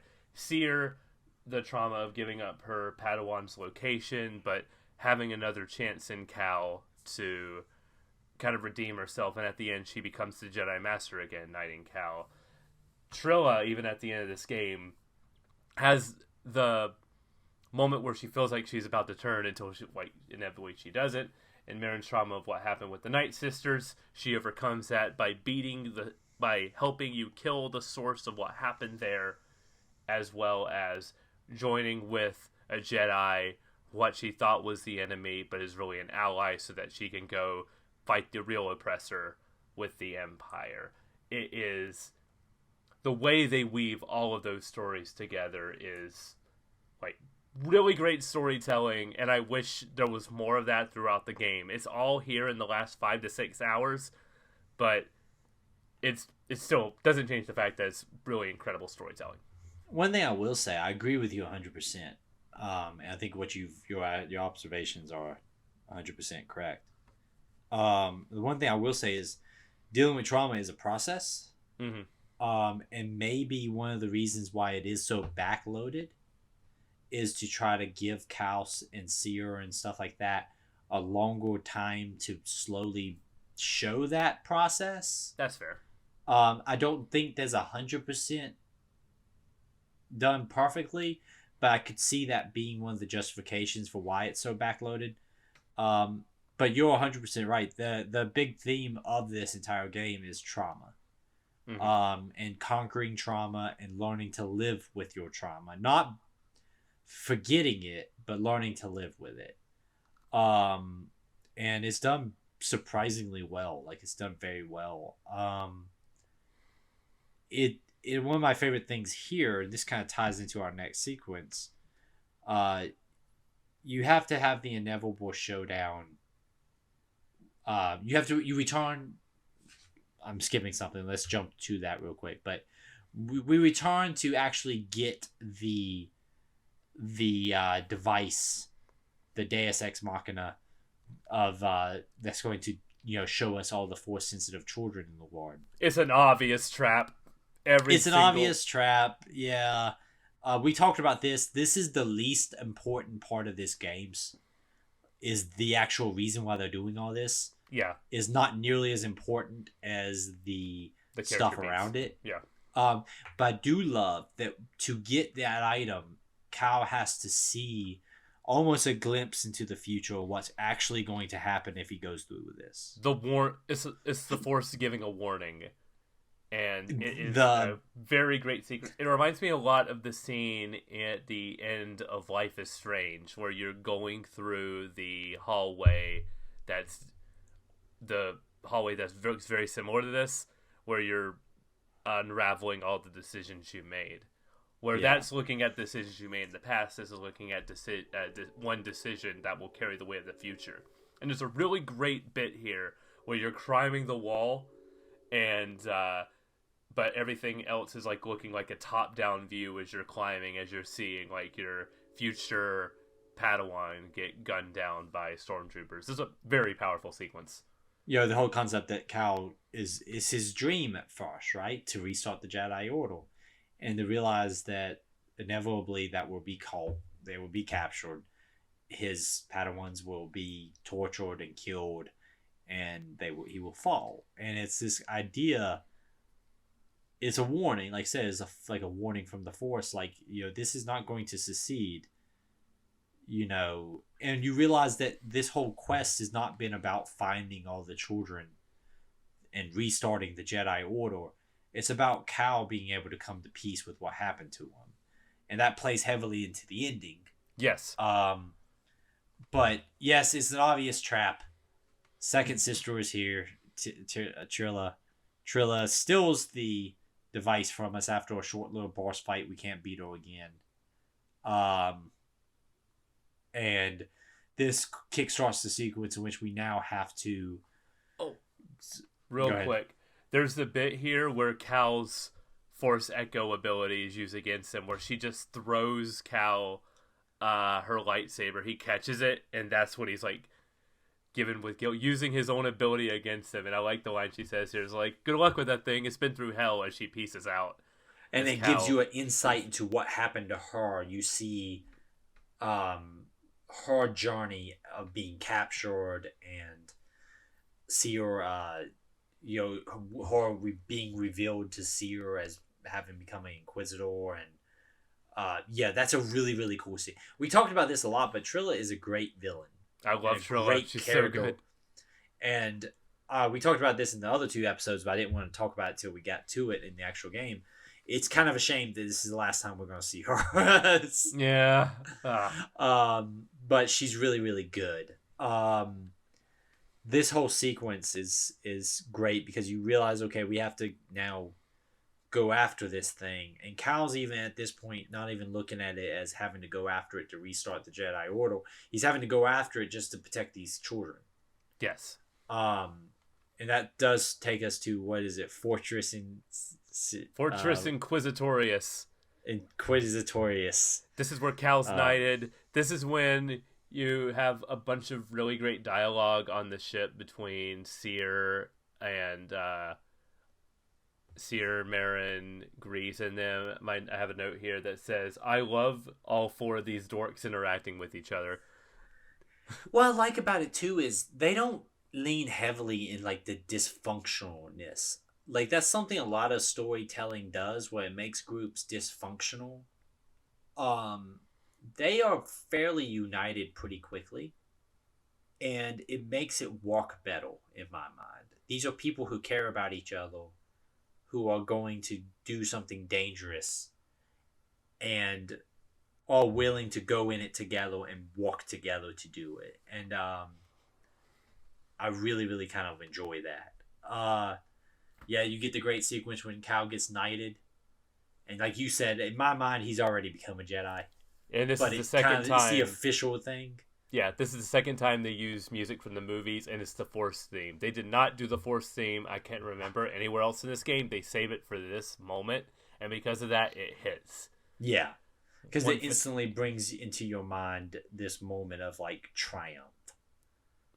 It's great. Yeah, I really love that sequence. And I love that she uses the Force to pick up the lightsaber, and it's the first time you've seen her like. Oh, that's right. Use the Force, you know. She's not afraid of her pull to the dark side anymore because she's overcome that. Like yes, like the theme of this game. I really love that sequence when she uses the Force to pick up the lightsaber, and it's so subtle, but it's this like she's yeah. This is go ahead. I just want to say this is incredible that most of the leading cast in this game are women. And they all have complete arcs. They're all incredible characters. Trilla, Seer, and Marin are all active participants in the plot and themes, and that's awesome for a big AAA action games like this. Sometimes like RPGs will do this, but but just like a straight up action Souls-like this, that's awesome that you can see something like that. Everybody with a main villain that's a woman who is well-rounded and has depth. No, this is a wonderful written game.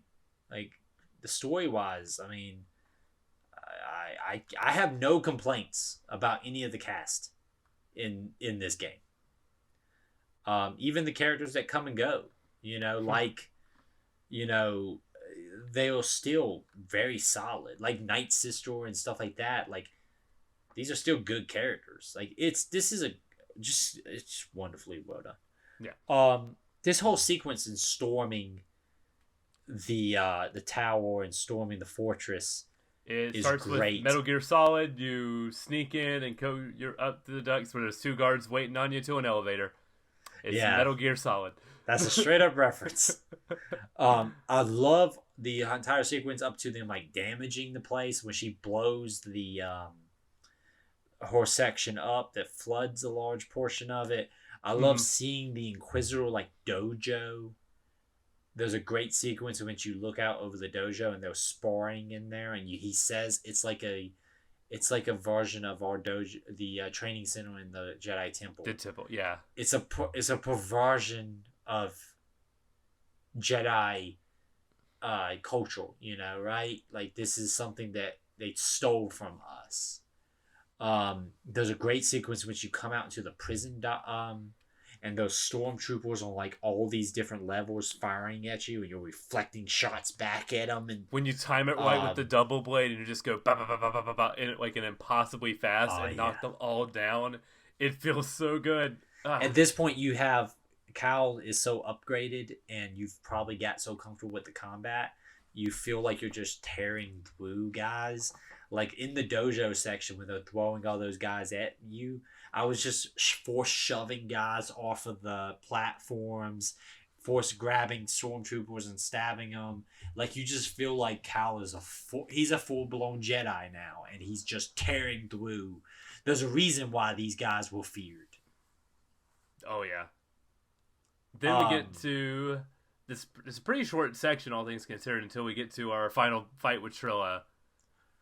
I ain't gonna lie, I always struggle with this fight. I struggled with it the first time I beat the game. I think I died 7 times here. I didn't die in the game much at all, but I died 7 times in this fight. So, first time I played this game when it came out, I played on Jedi Master difficulty. I had to crank the difficulty down to Jedi Knight, and I felt so defeated that I went back into this one. She killed me 3 times. On the 4th try, without lowering the difficulty, I did it handedly. I had like 4 revives left in this fight. Once I got a feel for all of her moves, like I got to a point near the end of that fight where she wasn't touching me. I had that Jedi moment. I was doing like perfect dodges, going in for the kill. She had almost got me a couple of times with that dash ability, which will grab you. If she hits you, that's like half your health bar. I love that move though, because she like not only does she sucks like the soul out of you, you drop to your knees, and she just kicks you square in the chest. That's fun. Never get tired of that. No, it's a great moment. This is so built up, right? Because you fought her 3 different times before this 2 different And you times. never felt like a threat against her. 3 different times you fought her, and every time she's beat you.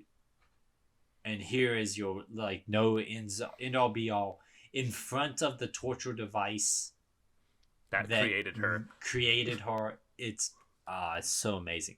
And when you finally do Beetle, there's this great sequence with Seer's there, and they're talking to her, and you feel like for a split second she might be redeemable, and then you hear you see the doors open and the fog come through. It's a beautifully shot moment. My God, this we talk about Rogue One. Rogue One has one of the most impressive Darth Vader sequences in the history of the media. This one, in my opinion, is better. Yes, I agree, 100%. This is the best thing I will say about Disney Star Wars. I have my highs with it, I have my lows with it. Darth Vader, at least the stuff I've experienced, has been consistently great in the new canon.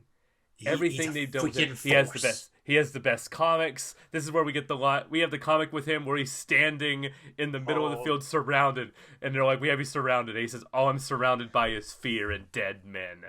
All I'm surrounded by is fear and dead men. And he's surrounded by like 400, 500 guys with like, X-Wings overhead. And just that confident level of like, none of you are getting out of this. And then you have the Rogue One horror movie sequence when he's just tearing through people. This sequence is so great because one, when he pours Trilla to him, her last words being avenge us. Avenge us. And she comes down to it unceremoniously. Right before he kills her. And my favorite thing is he doesn't like even do much talking. And no one like, maybe we should try to fight him. Everyone's reaction is run. There's a great moment where Seer had to allude to a shadow that was like leading to torture, and she was like, Cal's like, is that? And she says, yeah, that's him. There's not a lot of exchanges where she's like, Cal, run. She charges him, and not even flinching, 2 fingers, flicks her off the podium. It's a terrifying moment as much as it is almost comical. It's so good. It's a reminder, that's something the movies up until, like, I will give the Disney stuff some credit because I agree with you, never really laid into is, like, they always talked about Anakin being the chosen one. And it's not until recently do we see just how much heads and shoulders he is above everybody else. And here you see it. He is head and shoulders more powerful than everyone else. And with the new canon too, they've been keeping a lot of like Anakin sassiness coming through. Yeah, like the sarcasm and the arrogance. Careful not to choke on your aspirations, director, is one that comes up for me. And this one just looks at him and goes, it would be wise for you to surrender. Cal swallows visibly, just like, yeah, probably. But this is a great sequence with him bringing down the entire facility around Cal. Like, as you run across the bridge, he's pulling parts of the bridge apart. You have to use your platforming to get through the... He doesn't care. He's like literally shaking the stormtroopers off of it just so he can throw it at you. He at one point when you get to the elevator, you turn around and he's just there. He's like, he moves like Jason from the Friday the 13th movies, where he just teleports wherever he wants to be. And then like when you go in the elevator and the sable comes through the wall, and you see the elevator going up, so the sable's going down. And my favorite thing is, like, Cal's like, oh, we got away. And then he just pops right back up again, right in front of you. Just like, hey, what's up? It's me again. We see Seer have a moment where she's, like, almost tempted to fall back to the dark side to try to defend. She holds him back with it, starting to. And that's when Vader just goes, yeah, do it. You would have made an excellent Inquisitor.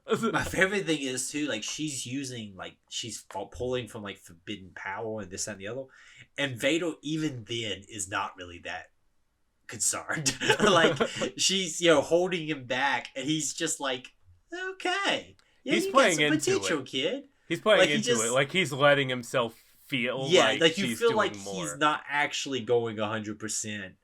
Like he's like, hey, there you go. Maybe you should keep doing this more often. Don't it feel pretty good? Like not once. And then of course you get away by shattering the glass and the entire ocean coming down on him. He almost kills BD, and I almost scream every time. It's so good. Oh man, it's one of the best Darth Vader. He's in this for 5 minutes. Not even, but it's probably, sadly, it's the most probably memorable part of this game because it happens at the very end and it's so good. But that doesn't detract from all the other great stuff that this game does. This game is a little bit cameo heavy at the beginning, but they save the best for last. Because they pull back and there hasn't been one for a long time. Where you're like, there's no Saw Gerrera or references to Yoda or anything unless it matters specifically for the story. But here, they literally wrote in this whole thing just so they could have Vader show up, and it doesn't feel tacked on. It works. It's fantastic. I love this bit. Also, I will say this: it makes 100% sense why he would be here. That's his home. That's his base. That's his home lair. That's where. He's the boss of his Inquisitors. It's his day to come in and micromanage. Well, and also she's got an item that he would be interested in. Yeah. So it's 100% makes sense why he would be here.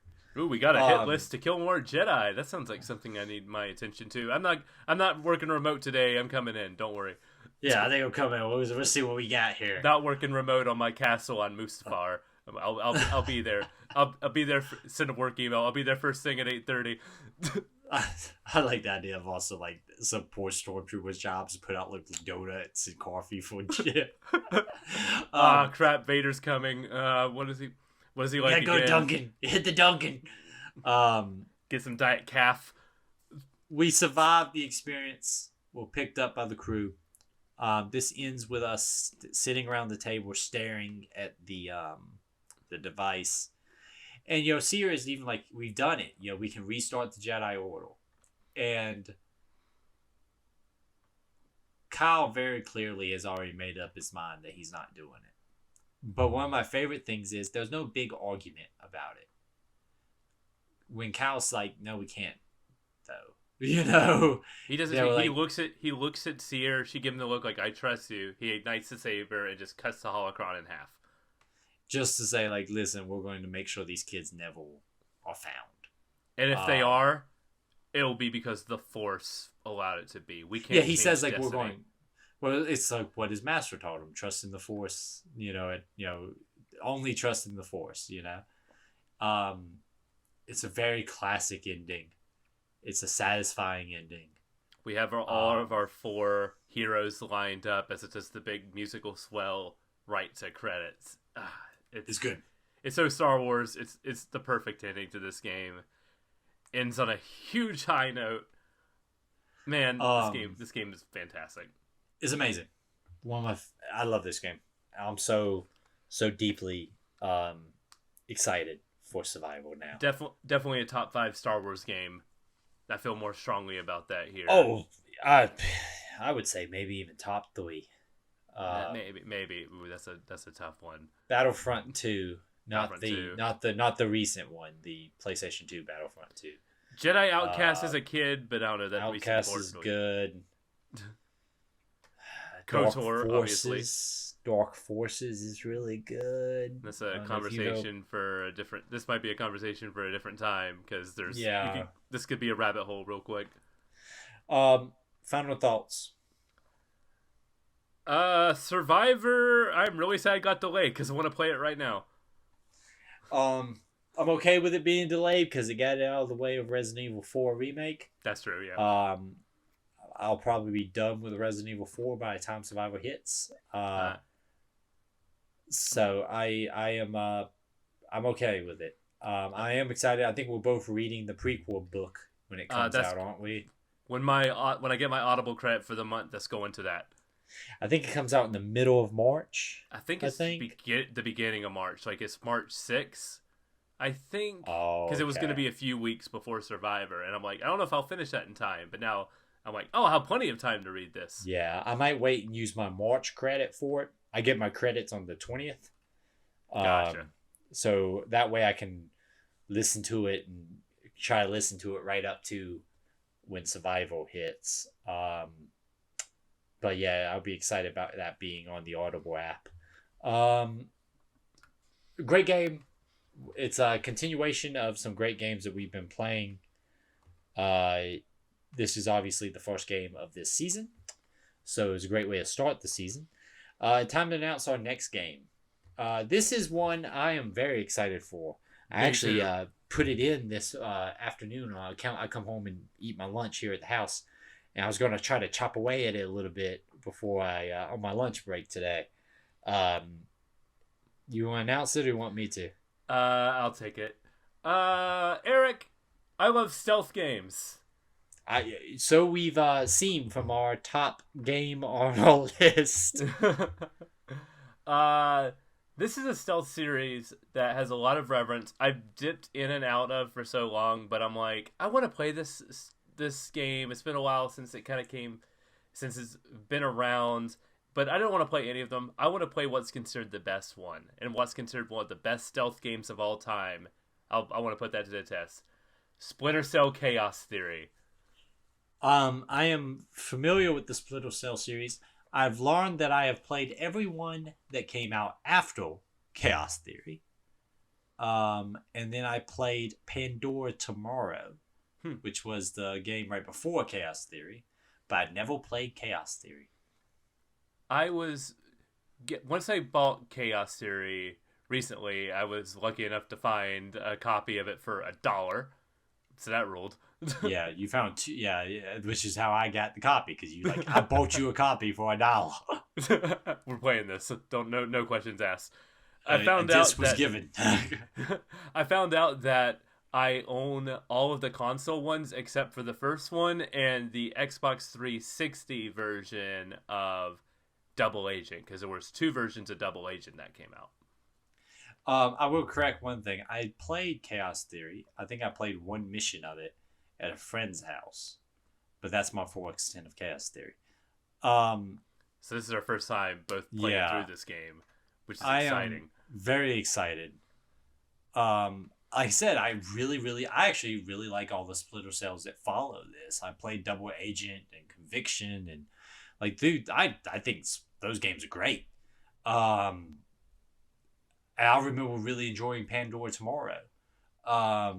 So I'm thoroughly looking forward to this. We are both playing the Xbox versions, which I think is the Xbox and PC was the original releases, correct? Yeah, I'll get more into that as I go through the prep and the story of how we get to Chaos Theory. So I couldn't find a lot on the actual development history of just Chaos Theory itself. So I'm going to kind of go on a track here that leads to it. I ask that you follow me through it because there is connections here that's going to be made. So the story of Splinter Cell begins with Tom Clancy, an American novelist famous for his stories of military science, espionage, and political intrigue. His first novel, Hunt for Red October, was adapted into a game for the Commodore 64 3 years before the movie adaptation. In the early 1990s, Tom Clancy worked with Virtus Studios, a North Carolina computer company that specialized in developing 3D animation tools to make a game based on his novel SSN. The game released on November 12th, 1996. The next day, Clancy and Doug Littlejohns of Virtus Studios, who helped make SSN, and also a former British Royal Navy captain, Doug Littlejohns was, formed Red Storm Entertainment, which absorbed Virtus. They established their office in Cary, North Carolina. So, it's interesting. Tom Clancy, even before his books were getting movie adaptations, he was attracted for some reason to video games as a way of adapting his books. So he saw the potential of games early on from like the late 80s even, which is crazy. No, he doesn't strike me as the kind of guy that would be like, these video games are going to be the hot new way to tell my stories of military espionage. But yeah, I mean, I applaud him for being on the ball with it, I guess. Yeah, it's weird because I just expected somebody to like just throw money at him to make a deal. I didn't know Red Storm was founded by him. He was like a co-founder of that studio. I did not either.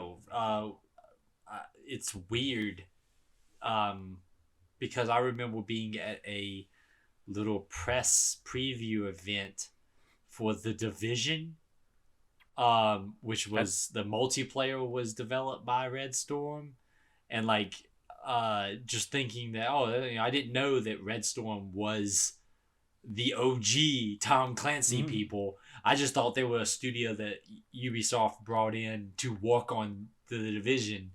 It's kind of weird that they're like, no, we're the OG Tom Clancy guys, man. Fun story about that event. They wouldn't let me play the game until I liked them on Facebook. So, I think you told that story here. Yeah, they're like, hey man, you want to play this game? They made you send a tweets or something. They also really were. They had a bunch of fake guns. Well, they were real. I think they were real guns that weren't active. So they were real big about making sure that you stood up in front of like a broken down looking wall and held fake guns or held the guns and took pictures. And then they constantly pushed you to put them on your Facebook page and Twitter. They're like, hey man, that's a great shot. How about you put that picture of you holding a M240 saw machine gun on your Twitter page? And I'm like, oh no, man, that's not really the vibe I'm trying to put out here. So like, but and then like I said, you couldn't go in and actually play the preview build until you liked them on Facebook. You're like, you know what state we're in, right? That might send a message. Yeah, it was like, I don't know, man. Like, here it is, dystopian looking New York City behind me, and me holding a light machine gun. Yeah, bro. Like, totally, let's make sure I just put that on my Twitter page. But yeah, they were harsh. Like, they had like business cards that had like a step-by-step guidelines to how to like them on Facebook on them.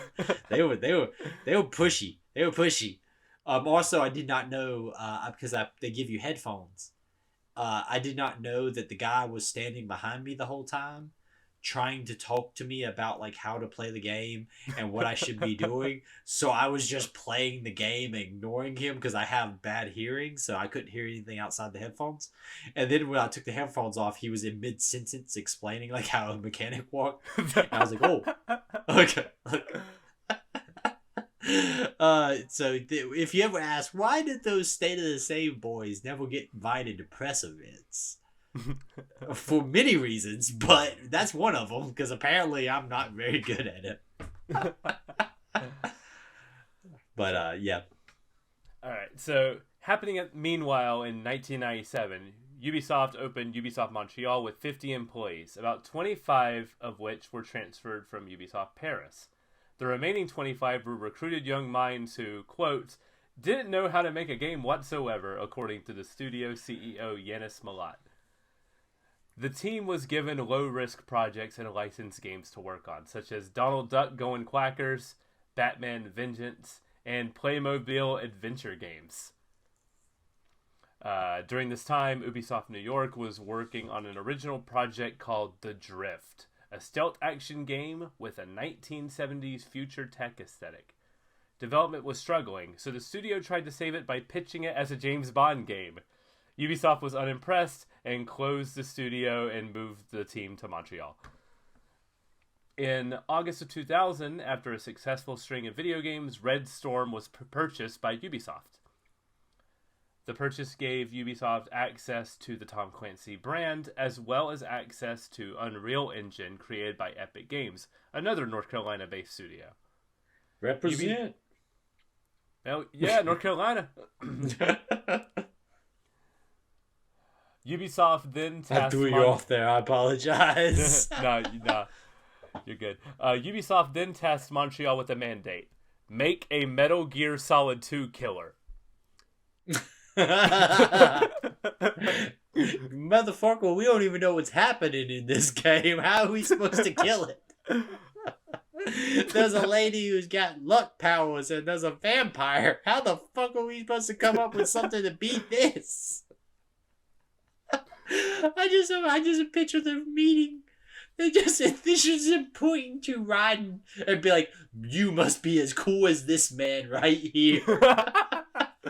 You got some links. Apparently, you play as this guy. He must be really cool. And it's just him with like one of them sticks, and I would picture like one of like the projectors like you used to have in school, and just hit the projector over and over again. Like, what's your ideas for being cooler than this guy right here?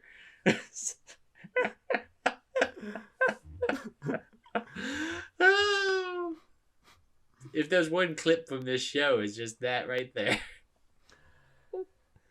Okay. So, the team took elements from The Drift and shifted it into Tom Clancy's style.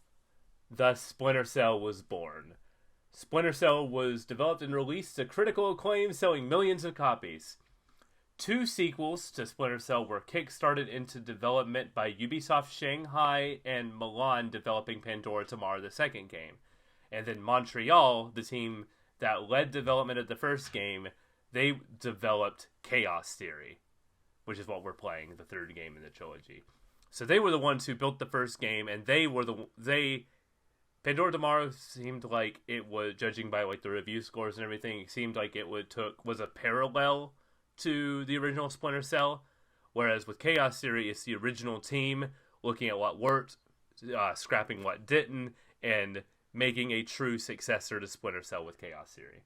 I remember like all the coverage of Chaos Theory before it came out. Like they were just advertising like all these new mechanics and stuff like for Chaos Theory. Well, Pandora Tomorrow, I don't remember that. Like I don't remember it being like, oh, you can hang upside down and there's new effects for how like, you know, the goggles work and like this and the other. That I remember Chaos Theory just being like bullet points.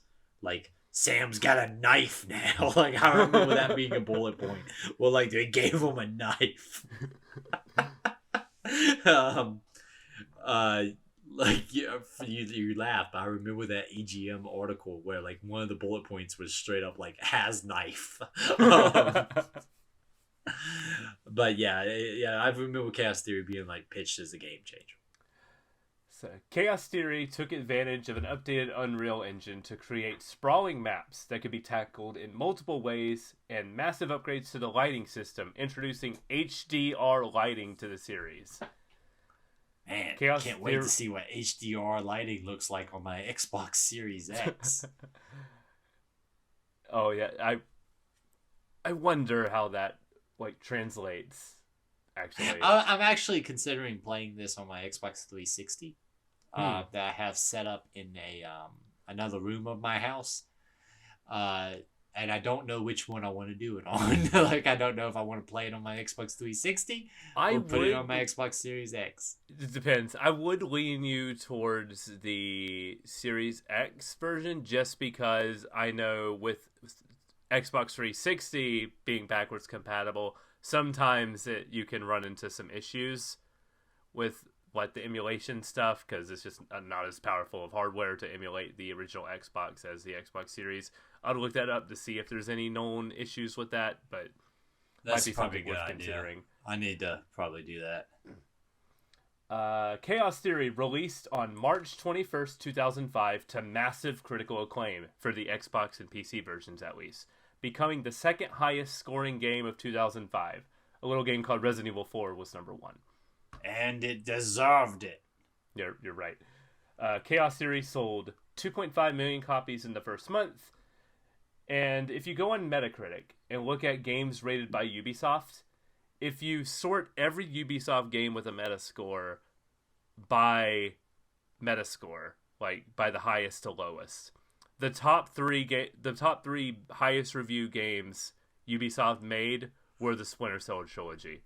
Chaos Theory being the top, then the original, then Pandora Tomorrow, all seen as like the greatest games that publisher has ever made, which is crazy that even to this day, one trilogy stands head and shoulders above everything else. I'm gonna say something. It's weird, but I'm pretty sure the like Tom Clancy games are kind of like Ubisoft's high points. Like other than like a couple of little ones here and there, like Ghost Recon had a great run for a long time. Rainbow Six, Vegas, and Vegas 2 are like bomb video games. Even the offshoot ones, you would know there was an expectation with those that you're like, I might enjoy this. Yeah. So the version of Chaos Theory we're playing is available on the Xbox via backwards compatibility, of course, PC, and the PS3 via the Splinter Cell HD collection. Other versions of this game that are available, but there's going to be some limitations, cut levels, just overall different versions. So your mileage may vary. It's available on the N-Gage, PlayStation 2, GameCube, Nintendo DS, and the 3DS as Splinter Cell 3D. I'm sorry. Do we think we have any listeners that are going to play it on the N-Gage? I hope so. If you do, we will bring you in on this podcast to talk about that experience. Yeah, we'll have you as a part of the game club to talk about your experience with the N-Gage version. N-Gage version. Well, I didn't get any of that. My game broke around this time, but I did not know this was released on the PlayStation 2. Yeah. A different, more cut down version of it, because this game always had the Xbox like branding behind it. Yeah. Chaos Theory was rated the best Xbox game for 2005 because Xbox didn't get Resident Evil 4. So... Yeah. I don't think it was on PlayStation yet in 2005, was it? Because I know it was on GameCube. It might have been. I think it's 2006, ain't it, when it goes to PlayStation? I want to say it was near the end of the year. I want to say... They might have got it before Christmas, actually. So, yeah. I will settle this debate right now. That cannot be right. It was released for GameCube on January 11th, 2005. So I want to say near the end of the year was when it finally got the... I would think it was Christmas. Probably was Christmas time. I'm trying to think. October 2005. Yeah. Not even a full year of exclusivity on that thing. It felt like a lifetime for me, though, because I was so excited for it when it came out, and I didn't have a GameCube. So, the stopping point was Splinter Cell Chaos Theory. There's 10 missions. We're playing up through Mission 5, Displace. Complete Mission 5. Complete Mission 5. There is a cutscene that you can watch a briefing for Mission 6.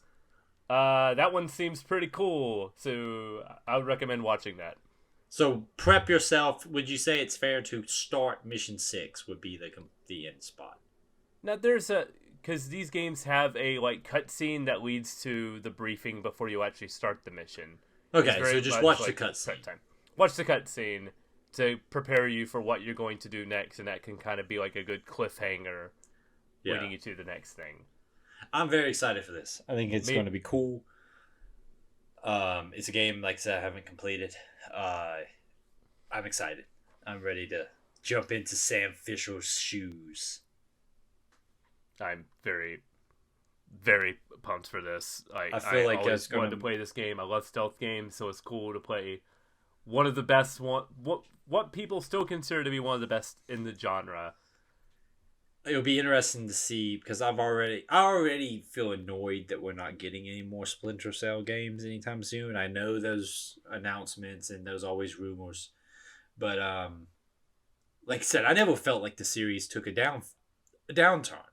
I really enjoyed the series up to the latest release. So I feel like I'm just gonna come out of this more mad that every year we get a damn Assassin's Creed, but we can't get a Splinter Cell. They're doing a remake of the first game. We'll see how that goes. But remakes are in right now, and most of them are good. So let's do it. We'll see though. It's still Ubisoft. If EA can bring back Dead Space, Ubisoft can bring back Splinter Cell. Yeah. I would love to see. I've not played the first game, so that would be a great way to play the first game. Would be a nice fancy remake. So State of the Save at TikTok, Instagram, Twitter, YouTube and YouTube. Twitch. Yeah, YouTube and Twitch. Michael did a stream of Twin Snakes recently that's worth you going and looking at. The archive is up on our YouTube channel, and if you go on our Twitch and set the notification, you'll know when I go live for the next part of our Twin Snakes playthrough, because it's just a fun going back and watching those insane cutscenes.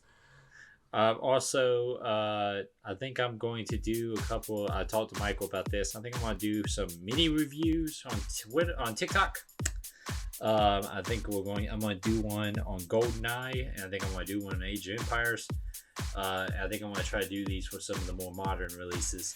We don't do a lot of modern games on this show for the playthroughs and things like that, but little mini reviews on TikTok. I think I'm going to call them mini games.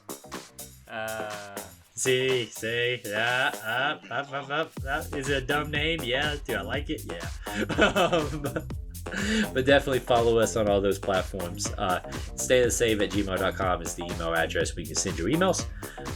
Thank you as always for listening, and stay safe out there.